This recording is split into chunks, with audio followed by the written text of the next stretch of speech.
obesity rate in the public hospitals is so much bigger, then they'll be using it on everyone, and when they come into private, they'll just use it as a default. Whereas I grew up without it, so I can manage my patients without it pretty easily.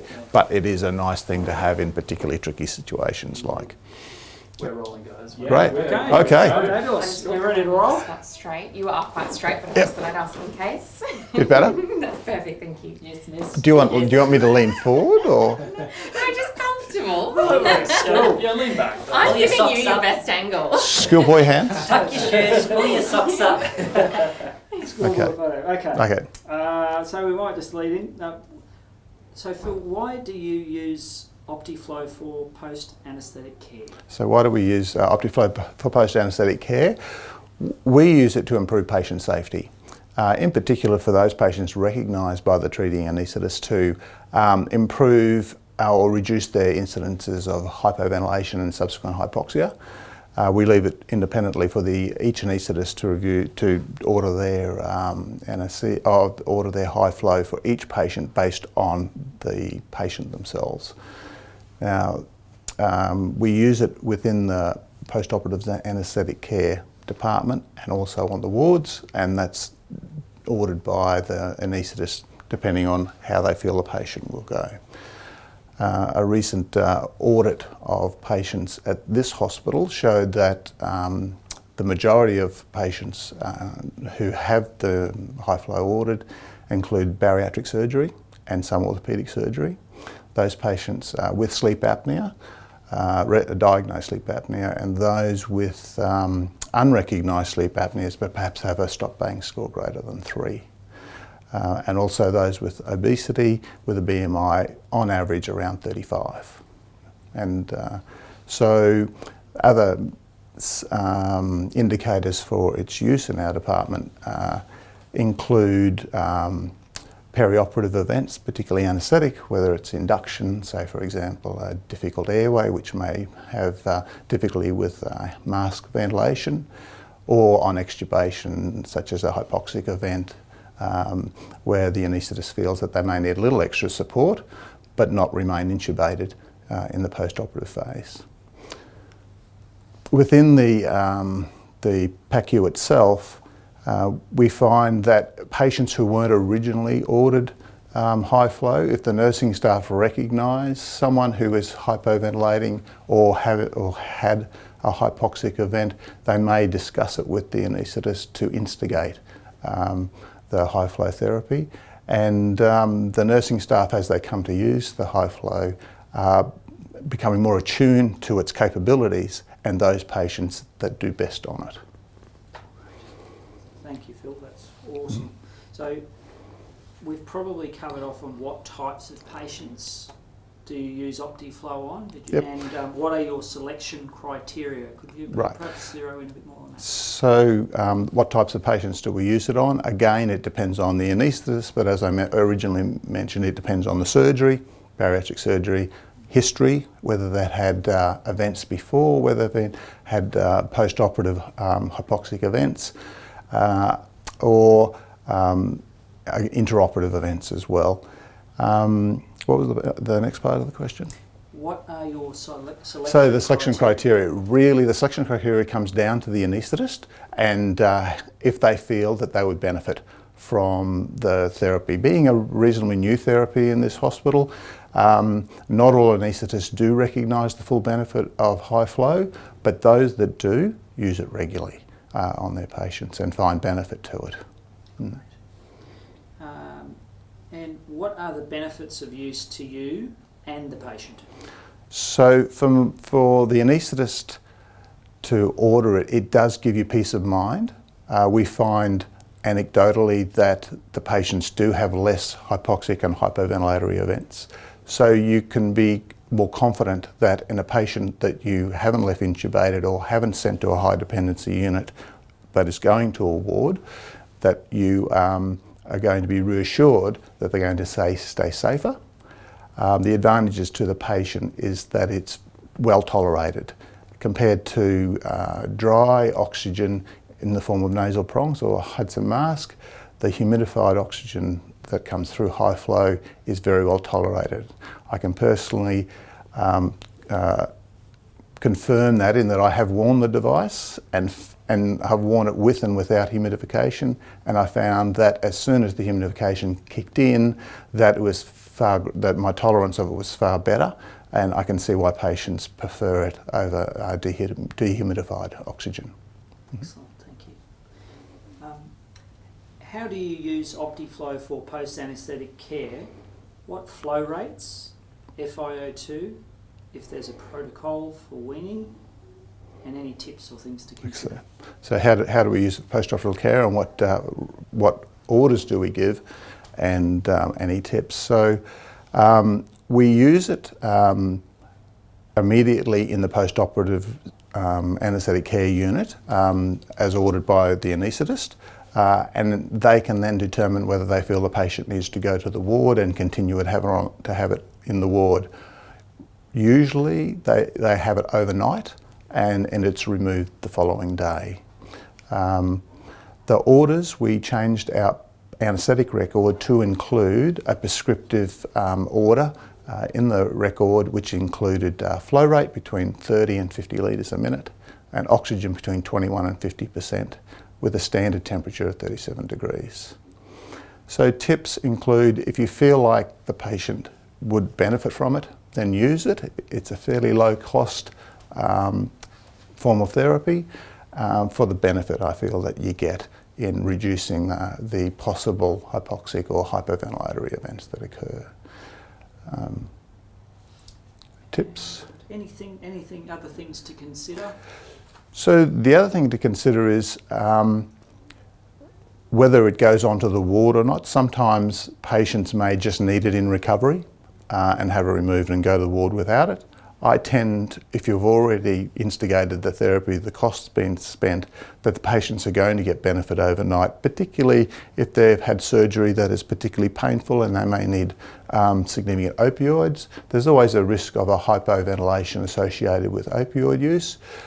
So it just adds that extra level of safety by having a therapy that reduces the work of breathing and maintains saturations.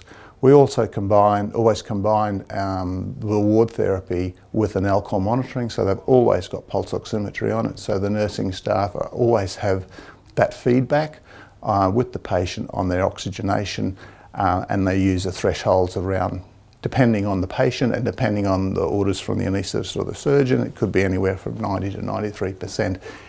If they fall below these levels, then a medical emergency team may need to be called, or the treating doctors need to be consulted. Thank you.